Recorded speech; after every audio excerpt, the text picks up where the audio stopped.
Hello，大家好，欢迎来到上空灵的 CD 我频道。前几天介绍谍兵的影片，我留了一个小小的坑，是关于左下角那个面板上面各种按钮的性质以及使用的时机。我相信有不少人会有这样的疑问：这个东西这么基础，有需要做一部影片来介绍吗？不过如果你稍微看一下影片的时间轴，会发现内容其实蛮多的。影片最后还有弩兵拉打骑士的测试来展示各种操作的区别。对于新手来说，蛮推荐可以看完整个介绍的。对于老手来说，也许里面有几个内容是你原本不知道的，又或者有些内容随着游戏更新已经变得跟以前不同。尤其是影片最后面的测试，有好几次改版，其实都有动到不同版本下操作的方式可能会有些不同。如果你平常玩远程单位总是不明不白的输人，也许这部影片就可以帮到你。我先声明一下，这部影片制作于2024年10月份，以下的内容是基于这个时间点125283的版本。如果你看到其他影片介绍的内容跟我有所出入，也许是随着版本的更新已经改变了，当然也有可能是我搞错了。至于我自己的心得，毕竟这个是比较主观的，不见得适合每个人，也欢迎大家留言分享，讨论自己的看法。我们先从最下面这排阵型开始。绝大部分的玩家对于阵型的理解应该都是一致的，毕竟没有怎么更新过。4个阵型从左到右分别是最常见的密集阵型，然后方阵，这叫方阵也许不是那么的合适，因为它的中间是空的，但我们姑且先这么叫。第3个是散阵，它会尽量的散开，然后最后一个是侧翼，它会分成左边右边两半。第一个密集阵型是最常用的阵型，它有一个蛮多人不知道的特性，就是它实际上有2种，一种是直的，一种是横的。像现在这一种，它是面对行军方向，左右比前后还要短，所以我叫它直的啊。还有一种是这样子，叫做横的，就是左右比前后还要长。什么情况下会是直的？什么情况下会是横的？绝大多数的情况下，你在走，它都会是横的。短距离移动的话，它会是横的。当你要长距离行走的时候，它就会变成直的。而你快要到目的地的时候，它又会变回横的。这个距离有更新过，以前差不多是10格左右而已，现在变得蛮长了，所以大部分的情况下，你在用密集阵型应该都会是横的。第二个方阵使用的时机非常的少，基本上只有在军队数量很少的时候可以使用。一般来说，大约是6支左右。右边这个是6支斥候使用方阵，左边是使用密集阵。可以看到右边的阵型其实比左边还要更密，相对的也就更容易控制，而且也没有直横变换的问题。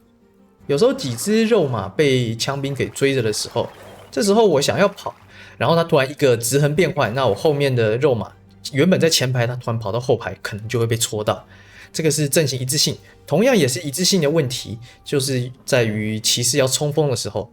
冲锋的时候，我们希望阵型是横的，整排的马直接撞上去，因为后排的马会被前排的挡住。在以前没有移动攻击这个按钮的时候，我们只能用巡逻来进行冲锋。巡逻的一个问题就是它的阵型一定会是直的，不管距离多远，它一定会是直的。这个时候冲锋的效果就会下降。如果使用方阵的话，就可以避免这样的问题。虽然说它没有像刚刚横的密集阵型那么的宽，但是它至少比直的密集阵型还要好一点点，算是退而求其次的做法。不过这个在移动攻击按钮出来以后就解决了，而且其实我们也可以用第3个阵型来冲锋第3个闪阵，撇开用坚守岗位叠兵不说，闪阵应该是最适合冲锋的阵型。闪阵还有一个非常常见的用法，就是来躲弩炮，避免一下子被弩炮全部窜光。那还有一个最后的阵型就是侧翼，侧翼是一个用的非常非常频繁的一种阵型。有一个很常见的情况就是用来躲投石车，例如这样子，然后投石车可能会再丢，他丢右边，那就右边再分，然后看他再怎么丢，就是这样再分。当然，如果你对你的控兵没有信心的话，也是可以使用闪阵来躲投石车，虽然说还是会受到一定的损伤，但至少不会一下子全部被丢光。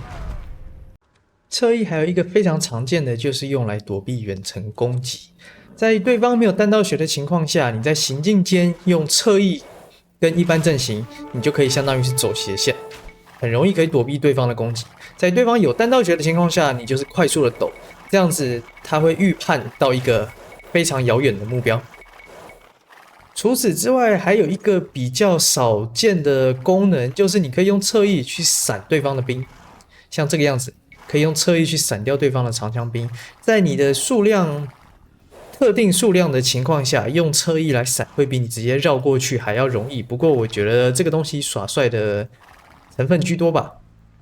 还有一个我个人算是蛮喜欢用的，但我好像没怎么看过有其他人用，就是在游戏中后期探图的时候，比起拿一支兵去探图，我会喜欢拿2支兵，然后让他们用侧翼阵型这样子去探图，这样他每走过一个地方的时候，他看的这个视野其实是会更大的。以上就是这个侧翼的使用情境。中间这排是4个攻击姿态，最右边的停止我留着跟等一下上面那一排一起说。从左到右分别是进攻、防卫、坚守、不还击，4个都十分的常见。进攻姿态算是最容易理解的，看到人就追出去打。例如我现在是红色的这只马弓，我只要到这一只游侠的视野，他就会追过来打我，而不管我跑多远，他就会死命的追着我打。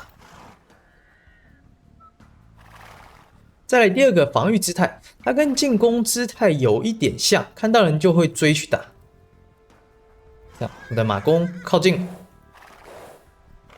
他就会追着我打。可是当我离得太远，失去目标的时候，他就会回到原位。虽然说跟进攻姿态一样会追出去，可是如果说目标超过自己能追的范围，他会直接闪避。这一点我觉得有一点点蠢。就当我在他的范围以外攻击他，他会直接闪避，或者是直接就不理我。如果说控制力不够的话，这个可能是会被白吃的。至于防御姿态最常用的情况，大概就是这一种枪兵。例如我现在要封建时代的肉马，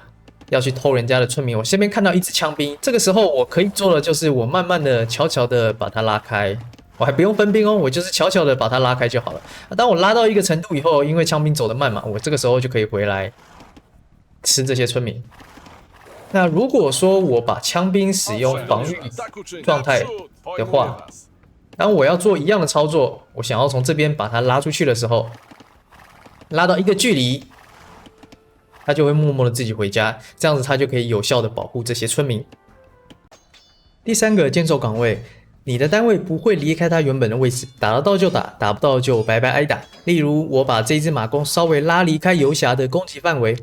即使我在这么近的距离里面挑衅他，他也是不会追上来打我的。如果说单位是在行进中，例如巡逻或者移动攻击，这样子只有在打得到的情况下，他才会停下来，而且即使停下来，他还是在队伍里面。这也是为什么前2部谍兵的影片会大量的用到坚守岗位，就是要让他保留在巡逻队伍里面，这样才可以忽略碰撞。除了要谍兵以外，还有一个很常见的就是我们要避免单位被人家拉走，例如这些在 TC 附近的弩兵。如果说我现在是用进攻姿态的话，那么有可能不小心就会被敌人给拉到 TC 里面去，然后就全部死掉了。在注意力不够的情况下，就被人家偷吃。但坚守岗位跟防御姿态有一样的问题，就是当你在远距离被攻击的时候，有可能会白白的一直挨打。如果没注意，可能就站着不动，然后被人家偷吃掉很多只。进攻姿态没有注意的话，可能会被人家拉去撞 TC 或者撞城堡。坚守岗位没有注意，可能就站着白白的挨打。所以平常的军队要用哪一个，取决于当下的哪一种风险比较高。一般远程单位我们比较常用到坚守岗位，因为自己的手也很长，不至于会被白白的偷吃。近战单位就比较不一定。进攻姿态跟坚守岗位2个都非常常用到，甚至可能在一次战斗中，我们还会互相的在这2种状态里面切换。例如一开始用坚守岗位来叠兵，打到优势以后就用进攻姿态方便追击。至于放着不动的话，就看人的习惯，有些人是习惯永远都用坚守岗位，这就见仁见智。最后一个不攻击姿态，撇开有的时候单纯恶搞的情况下，大概就只有之前影片在介绍特殊状况叠兵的时候会用到，有些人甚至直接把不攻击姿态的快捷键换成其他的功能。接下来是最上面这排，从左到右是巡逻、保护、跟随、移动攻击，还有第2排最右边的停止。最右上角这个驻防值我们就不要理它了。其中第4个按钮移动攻击是新的功能，以前这个位置好像是删除单位。先从巡逻开始，它可以让兵在2个点之间来回的移动，当然也可以在多个点，像右边这个就是在跑一个三角形。刚刚在介绍方阵的时候有提过，巡逻如果你用密集阵型，它一定会走成直线，然后它在巡逻的过程中遇到敌人，而且攻击状态允许的话，它就会去攻击。这让巡逻变得非常的实用，因为当我们在调动部队的时候，如果我们只是用右键这样子点，这样子遇到敌人他就会傻傻的挨打。可是如果我们现在用的是巡逻，那么他遇到敌人就会冲上去砍，然后砍完敌人以后就会朝着我们刚刚设定的这个巡逻的目标来攻击，这样他就不会白白挨打。但巡逻有一个问题，因为它是在2点之间来回移动，当我们走到目的地，如果你没有注意的话，那这个兵可能会走回原点。所以如果你注意力不够，你再移动一个部队的话，也许等你看到发现的时候，他已经走回你一开始的出发点，这是有一点搞笑的。于是呢，我们就有了移动攻击这个按钮。移动攻击跟巡逻蛮像的，但它有一点点区别。第一个就是它走到目的地以后会停下来，不会折返，所以它特别适合拿来移动单位。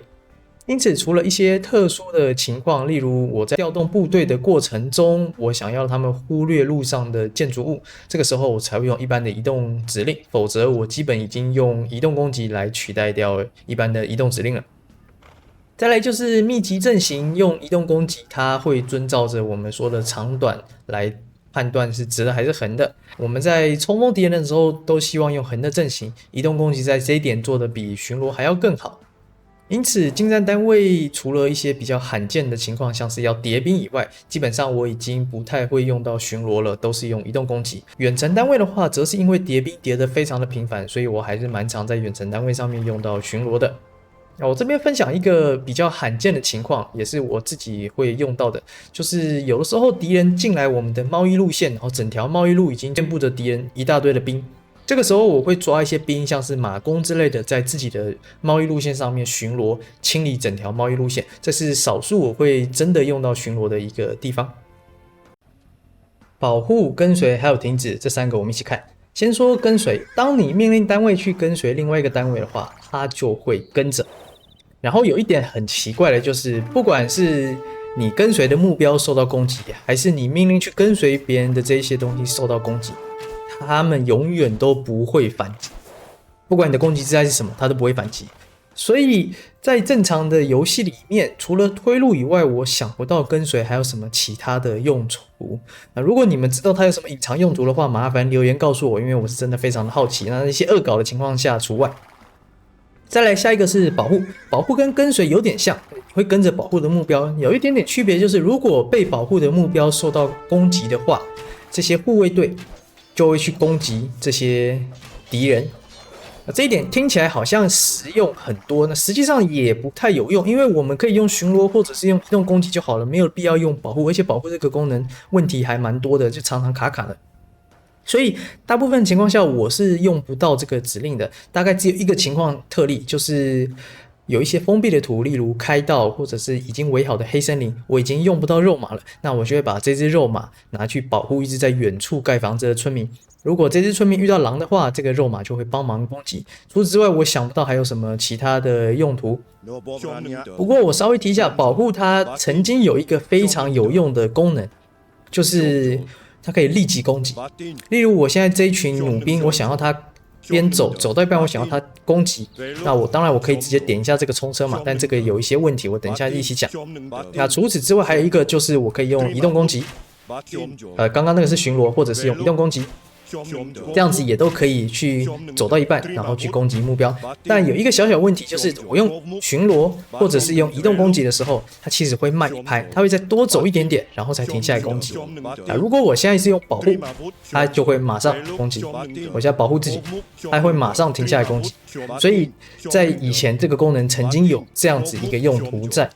但是之前的一次改版，它把停止按钮的延迟修掉了以后，现在我用停止，我走到一半，我现在按停止，我就可以达到一模一样的功能，也因此保护这个指令的功能又少了一个。最后再多提一个保护它有一个特别的地方，刚刚我保护自己的话，它可以攻击这台冲车，对吧？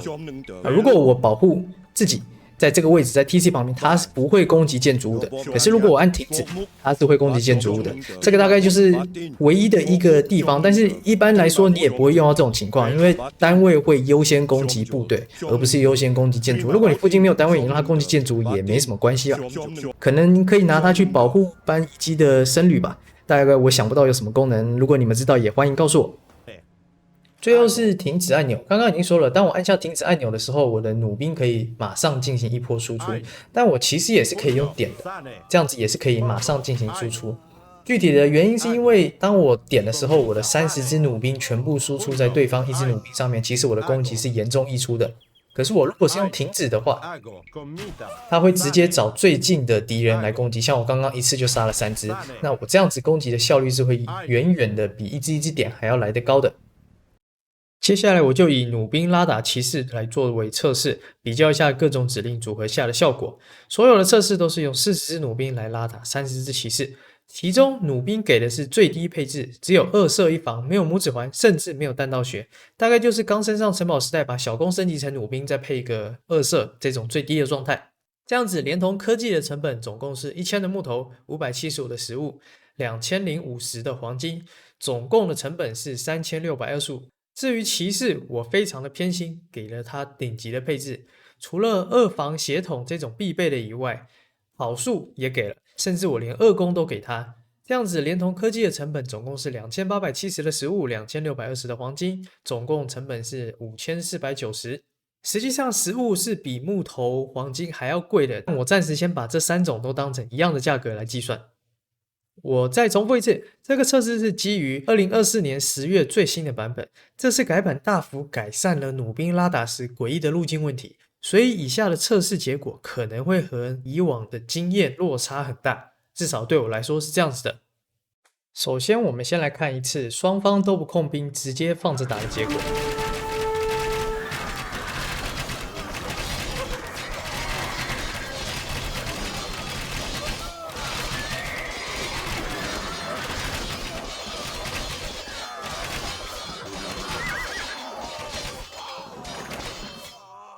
交战完以后，骑士剩余的血量是2556滴。这3个是直线行走的测试，最左边是直接巡逻到远方，并且透过切换坚守岗位与不攻击姿态来进行攻击。中间是使用巡逻来进行攻击，攻击完成以后使用远距离移动以达到维持直线行走的阵型。右边是远距离移动配合停止按钮来攻击。因为我一个人很难同时操控2边的部队，所以骑士就是直接用移动攻击放着打。实战的情况，我们会抓一小部分骑士绕到前面去包。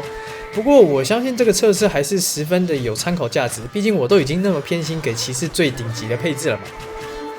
每一种方式我其实都尝试了至少10次以上，然后挑了最好的那个结果呈现给大家看。另外，为了避免你们嫌弃说是我的操控太差，其实我用了一大堆的脚本来辅助进行这堆测试。这3种方式从操控难度的层面来说，其实左边是最容易的，因为只要2根手指头放在键盘上面，来回的切换攻击姿态就可以了。中间跟右边则是要把游标放到小地图上面才有办法进行远距离移动，操作的难度其实不会比较复杂，但是违反直觉，因为正常情况我们在控兵的时候不会去小地图上面走。最终的结果其实都是骑士胜利，3种方式下骑士剩余的血量分别是380、1601还有885。这3个跟刚刚很像，不过从直的阵型改成横的阵型。最左边是不断使用短距离移动攻击来维持横的阵型，然后跟刚刚一样切换攻击姿态来进行输出。中间是使用短距离移动，并且使用移动攻击，而不是刚刚的巡逻，因为巡逻会强制把阵型变成直的。右边则是使用短距离移动搭配停止按钮来进行攻击。这3种的操作难度跟刚刚的3个刚好倒过来，左边反而是最诡异的，因为长距离的移动攻击会直接变成直的阵型。为了维持横的阵型，必须要每隔一段距离就重新下达一个新的移动攻击命令。撇开自己的操作可能在这个时候会突然乱掉不说，整个弩兵的阵型也可能会突然乱掉，而失去了姿态切换最大的优势。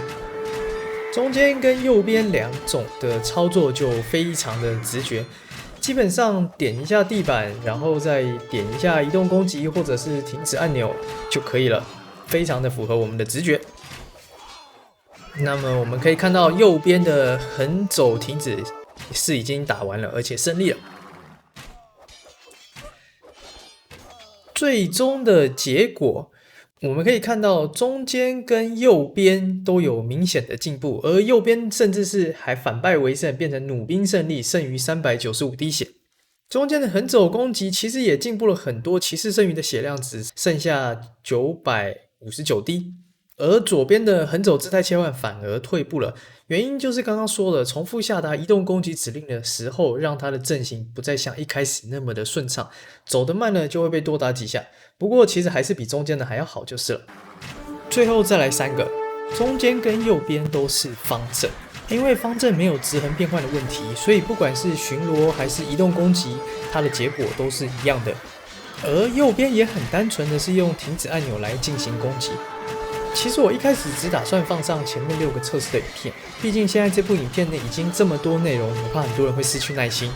但是方阵的测试结果让我非常讶异，而且不是1次2次，它是非常稳定的有这样子的成绩。最左边的横走巡逻，也就是走一下然后点一下巡逻来攻击。我之所以特别把它放上来，并不是因为这个模式特别优异，而是因为我严重怀疑这个其实是最多人使用的攻击方法，因为以前没有移动攻击这个选项，而停止按钮或者是保护，在过往很长的时间里面，有的是攻击会延迟，有的是阵型会一直重整，导致行军缓慢。当年精战单位追击目标的方式跟现在也有所区别，因此很长一段时间里面，左边这种横走巡逻基本就是标准的操作方式吧。我们先来看一下这几个影片测试的结果。最左边横走巡逻测出来，骑士剩余的血量是1763滴。中间的方阵巡逻，骑士剩余的血量是1407滴，而右边的方阵停止，弩兵是胜利的，而且剩余的血量有352滴，这个和前面的横走停止其实是非常非常接近的结果。最后我们来看一下整理好的表格，除了刚刚的9部影片以外，还有几个我有实测，但因为篇幅关系我就直接给结果。闪阵搭配巡逻或者停止攻击，还有下面2个靠着边叠着不动，以及全体集中火力。我们先把重点放在橘红色的表格。横着看这个表格，可以看到横走的表现是最优异的，方阵其次，然后是直着走，闪阵以一个很离谱的成绩垫底。至于理由吗？我的理解是因为当横列的时候，走在最后面的弩兵比较不会被包掉，而直着走的时候，最后面的弩兵可能一次会被30只骑士砍，一轮输出以后就死了。方阵则介于2者之间，这也符合测试的结果。至于闪阵那个就纯粹来乱的。如果我们把表格直的看，闪阵那个就不要理它了。我们比较巡逻、姿态切换以及停止这3种攻击方式，右边的停止或者保护明显比姿态切换还要好，而巡逻或移动攻击则非常的糟糕。这其实跟我测试的方法有关。前面有讲到，我为了怕被你们嘴控兵太差，用了一大堆脚本来辅助测试。引入了脚本以后，最右边停止按钮的模式成绩大幅的提高，主要原因是因为它会立刻攻击，因此脚本可以精准的计算时间，攻击完以后马上拉走。而前2者的延迟不是固定的，但像移动攻击的时候，它会顿一下，而这个顿的时间跟敌人的距离稍微有点关系，但又不是固定的。有时候你会看到所有的弩兵同时开火，有的时候会发现弩兵分成2波攻击，甚至有些弩兵完全不攻击。为了克服这个问题，每一次攻击以后的延迟必须要拉得比较久，避免有些弩兵还来不及输出，这样子就导致成绩比较差。而透过姿态调整的方法也有类似的问题，但因为这个模式整个队伍行进的比较顺利，所以成绩还是比巡逻跟移动攻击那一组还要好。接下来我把表格换成另外一种模式给大家看。按照成绩来排列这9种拉打的方式，很明显的，使用停止按钮来攻击的成绩非常优异。姿态切换则是凭借着它优异的移动速度，让成绩也是蛮不错的。而巡逻基本就是垫底。不过我刚刚也说了，这是透过脚本辅助的结果。如果把操作难易度也纳入呢？这里我把自己手动的成绩也放上来给大家看，可以算是操作难易度的参考吧。透过姿态调整这个模式，我的表现其实还不错，直走姿态甚至跟左边一样的。那实际上是因为我自己在尝试了无数次以后，最终我的成绩比透过脚本还要好，所以左边最优秀的那个成绩我就直接用我自己的分数。主要的原因就是因为调整姿态的这种模式操作起来太容易了。不不过虽然测出来的结果是这样，但实战中我还是都会用停止按钮，毕竟已经习惯了。就像许多人到现在还是会用交叉巡逻一样，反正游戏嘛，开心就好。最后我说一句心里话，其实最终测试出来的结果长成这个样子，让我有一点点不敢上这部影片，担心这个结果跟太多人的经验违背，然后被大家喷爆。不过既然我都花了这么多时间测试，就上吧，也欢迎大家留言讨论自己喜欢的方法。那么和以往一样，如果你觉得这部影片对你有帮助，欢迎按赞、订阅，并且开启小铃铛，这样以后就不会错过更多的内容了。也欢迎把这部影片分享给你觉得需要的人。感谢大家的收看，我们再会，拜拜。